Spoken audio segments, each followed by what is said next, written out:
এই দুনিয়ার পুরো জীবনটা এটা হচ্ছে লালসাময় একটা জীবন, লোভ, মরিচিকা, মায়াজাল। এই মায়াজালে আমরা আটকে আছি, ফলে মৃত্যুর কথা আমরা ভুলে গিয়েছি। পাগলের মতো ছুটছি, আরো টাকা লাগবে, আরো খ্যাতি লাগবে, আরো যশ লাগবে, আরো দাপট লাগবে। আমার এত টাকা দিয়ে কি হবে? এত সম্পদ দিয়ে কি হবে? এত ব্যস্ততা দিয়ে কি হবে তোমার? স্টপ, থামুন, অনেক হয়েছে। আম্মা থামুন, take a rest, take a breath and think about death. Think that you have to go back to your Lord. একটু বসেন না, একটু ভাবেন যে আমাকে চলে যেতে হবে, চলে যেতে হবে। এই কোলাহল, এই ব্যস্ততা, এগুলো থাকবে, থাকবো না আমি। সাইয়েদনা ওমর ফারুক বলেছেন, মুতু ক্বাবলা আন তামুতু, মরার আগে একবার মরো। হাসিবু ক্বাবলা আন তুহাসাবু আলাইকুম, তোমার হিসাব নেওয়ার আগে তুমি একবার নিজের হিসাবটা করো না। কাগজ বের করে একটু লিখো না কি কি ভালো কাজ করছিলা, যেগুলো দিয়ে নাজাতের ওসিলা হতে পারে। 1 2 3, আর কি কি আকাম কুকাম করছো দেখো না, লিখে দেখো তোমার অবস্থাটা কি। মরার আগে একবার মরো। মরার আগে খাটের মধ্যে শুয়ে শটান করে চোখ বন্ধ করে একবার মরার ভান করে দেখেন কেমন লাগে। চোখটা বন্ধ করেন আর ভাবেন আপনি নাই, কি কি হতে পারে ভাবেন। আপনার ছেলে মেয়েরা কান্না জুড়ে দিবে, আপনার প্রাণের স্ত্রী বিলাপ শুরু করে দিবে, বন্ধু বান্ধবের চিৎকার আর মাতম, স্থানীয় এলাকার মসজিদে ঘোষণা, অমুক এলাকার নিবাসী অমুক ভাই, অমুকের ছেলে অমুক দুনিয়ায় নাই। সব আত্মীয়রা চলে আসবে, ফেসবুকে স্ট্যাটাস দেয়া হবে, সবাই সবাইকে জানাবে বিকাল 4টায় অমুক হাই স্কুল ময়দানে আপনার জানাজা। ছুটে আসবে, সবাই ছুটে আসবে আপনাকে শেষ বিদায় দিতে, গুড বাই জানানোর জন্য, আল ওয়াদা, বিদায় জানাতে আসবে সবাই। 4 তাকবীর দিয়ে আপনার জানাজা হবে, অশ্রুসিক্ত জানাজায় আপনার বিদায় হবে। কাঠের খাটিয়ার মধ্যে করে কাঁধে তুলে আপনার কবরে নেওয়া হবে। আগে থেকে খুঁড়ে রাখা কবরটার মধ্যে আপনারে বিছিয়ে দেয়া হবে। বাঁশের কচি দিয়ে তার উপরে মাটির চাপা দিয়ে সব চলে যাবে। ভাবেন না একবার চোখ বন্ধ করে, this is the circle of life, this is the nature of life. এটা সবার হবে, আমার হবে, আপনার হবে। এত মায়া, এত ভালোবাসা কই যাবে? কেউ থাকবে না, সবাই আপনার অন্ধকার কবরে রেখে দিয়ে চলে আসবে। উপরে বাঁশের কঞ্চি, তার উপরে মাটির চাপা, অন্ধকার আর অন্ধকার। এই অন্ধকার যেন শেষ হতে চায় না, শুধুই অন্ধকার, ঠিক কিনা? এজন্য আমাদের চলে যেতে হবে। দাদা গেল, চাচা গেল, মামা গেল, আমাদেরকেও যেতে হবে। জোরে কোন ঠিক কিনা? সব পরে থাকবে, চলে যেতে হবে আমাদেরকে। এজন্য আখিরাতের কথা যেন আমাদের স্মরণ হয়। বিশ্বনবী বলতেন, নাহাইতুকুম আন জিয়ারাতিল কুবুর, আমি তোমাদেরকে কবর জিয়ারত করতে আগে নিষেধ করতাম, কিন্তু এখন নিষেধাজ্ঞা প্রত্যাহার করে নিলাম। এখন সব সময় তোমরা কবরের সামনে যাবা আর জিয়ারত করবা। কবরস্থানে যান তো? বড়ুয়া কৃষ্ণপুরের এই গ্রামের কবরস্থান আছে কোন দিকে? পূর্ব দিকে আছে, গোখরার জলের ওদিকে। যান আপনারা, একটু যাবেন, একটু গেলে আখিরাতের কথাটা স্মরণ হবে। ওখানে ছোট শিশুরা শুয়ে আছে, কিশোর যুবকরা আছে, আপনার মতো তাগড়া যুবক, মুরব্বীরা আছে। এরা এই এলাকায় থাকতো, এরা আকাশ থেকে নেমে আসে না, এই এলাকার সন্তান, আজ নাই। একটা সার্টেন পিরিয়ড শেষে আপনিও থাকবেন না। This is the nature of life, this is the circle of life. ছোট্ট শিশু হয়ে এসেছিলেন, শৈশব, কৈশোর, যৌবন, প্রৌঢ়ত্ব। আগে ছিলেন সিঙ্গেল, বিয়ে করে হয়ে গেলেন ডবল। এরপরে আল্লাহ আপনাকে একটা মেয়ে দিল, এরপরে মেয়েকে বিয়ে দিয়ে শ্বশুর হলেন, এরপরে ওই মেয়ের ঘরে সন্তান হতে নানা হলেন। আর কতদিন? অনেক দিন হলো তো, অনেক লম্বা সময় পেয়েছেন আপনি।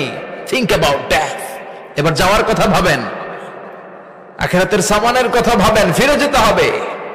কি শক্তিশালী যুবক, বার্ধক্য চলে আসলে লাঠি ছাড়া চলতে পারে না। কুচকুচে কালো দাড়ি সাদা হয়ে যায়, দাড়ির শুভ্রতা, বয়সের ভার, রং ধরা যৌবন জং ধরে শেষ, ঠিক কিনা? This is the circle of life. যুবক ভাইরা, এটাই জীবন, চলে যেতে হবে, কেউ থাকতে পারবে না, ঠিক কিনা? এটা রিমাইন্ডার আল্লাহ এই সূরার ভেতরে দিয়েছেন যে তোমাদেরকে ফিরে যেতে হবে।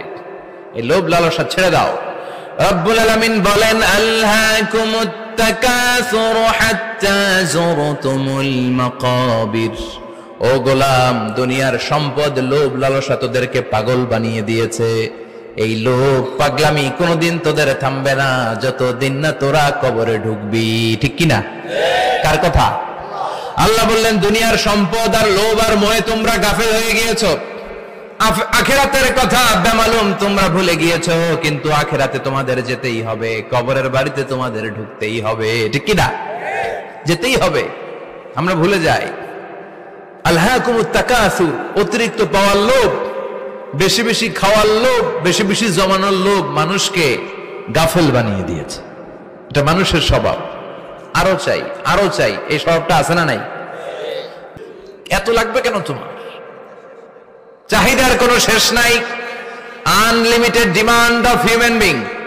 যার আছে বেশি তার চাই বেশি। যার সাইকেল আছে তার হুন্ডা চাই, হুন্ডা আছে তো প্রাইভেট কার চাই, প্রাইভেট কার আছে তো প্লেন চাই, প্লেন আছে তো হেলিকপ্টার চাই, হেলিকপ্টার আছে তো ওইটা চাই, ওইটা আছে তো সেটা চাই। ঠিক কিনা? এলাকার মেম্বার যে হয়েছে চেয়ারম্যান হতে চায়, আছে না নাই? চেয়ারম্যান সাহেব এমপি হতে চায়, আছে না নাই? এমপি সাহেব মন্ত্রী হতে চায়, আছে না নাই? মন্ত্রী সাহেব প্রধানমন্ত্রী হতে চায়, আছে না নাই? কিন্তু এই দেশে সুযোগ নাই। কথা কন? এই দেশে প্রধানমন্ত্রী সিলেক্টেড। 2-3 জনের বাইরে কেউ প্রধানমন্ত্রী হতে পারবি না। ঠিক কিনা? আমার এই জীবনে তো আমি 2-3 জনই দেখলাম। বেগম খালেদা জিয়া, মাননীয় প্রধানমন্ত্রী শেখ হাসিনার ছোট্টবেলা দেখেছি এরশাদকে। আমরা তখন ছোট। তো মানুষের চাহিদার কোনো শেষ নাই। যার আছে বেশি তার চাই বেশি। এজন্য বিষ্ণু বলেছেন উনজুরু ইলা মান হুয়া আসফালা মিন, তোমার চেয়ে যে খারাপ আছে ওর দিকে তাকাও। ওয়ালা তানজুর মান হুয়া আ'লা মিন, তোমার চেয়ে যে ভালো আছে ওর দিকে তাকাও না, তোমার চেয়ে যে খারাপ অবস্থানে আছে ওর দিকে তাকাও। অনেকে নিজের অবস্থান নিয়ে সুখী না, এরকম আছে না নাই? আল্লাহ আমার এটা দিল না রে, ওইটা দিল না রে, পাইলাম না রে, কিচ্ছু হয় না, কি করব জীবনে, হতাশ। আসলে আছে কিন্তু অনেক, কিন্তু শুকরিয়া নাই, ডাকাত। ঠিক কিনা? নিজের অবস্থান নিয়ে সুখী না, কিন্তু অনেক লোক আছে তারা আপনার অবস্থানে পৌঁছতে চায়। তাদের দিকে তাকিয়ে দেখেন, আপনি যে অবস্থানে আছেন এই অবস্থানে পৌঁছাটা অনেকের কাছে স্বপ্ন। তারা প্রতিনিয়ত সংগ্রাম আর স্ট্রাগল করে যাচ্ছে আপনার অবস্থানে পৌঁছতে, আর আপনি এটা নিয়ে সন্তুষ্ট না। শেখ সাদির নাম শুনেছেন? বালাগাল উলা কাশাফাত দুজা, এই কবিতাটা রচয়িতা ইরানের বিখ্যাত এক কবি। উনি একবার আর্থিক সমস্যার মধ্যে দিয়ে সময় কাটাচ্ছেন, টাকা নাই, পয়সা নাই, পায়ে দেওয়ার মতো জুতা নাই। উনি খুব দুঃখ পেলেন, হায় রে, আমি ইরানের এত বড় কবি, আমার পায়ে দেওয়ার মতো জুতা নাই। দুঃখ ভরা মন নিয়ে রাস্তায় হাঁটতে বেরোলেন। হাঁটতে হাঁটতে হঠাৎ দেখলেন একটা লোক শুয়ে শুয়ে কাঁদছে, ওই লোকটার 2টা পাই নাই, পাই নাই। উনি সেজদায় পড়ে গেলেন, আল্লাহর কাছে ক্ষমা চাইলেন, আল্লাহ অনেক দিয়েছো, শুকর আলহামদুলিল্লাহ। এজন্য যেই পরিস্থিতিতেই থাকি না কেন আমরা কি পড়বো? জোরে বলেন, কি পড়বো? এজন্য কানাতু মিনাল ইসলাম, অল্পে তুষ্ট থাকার নাম হলো ইসলাম।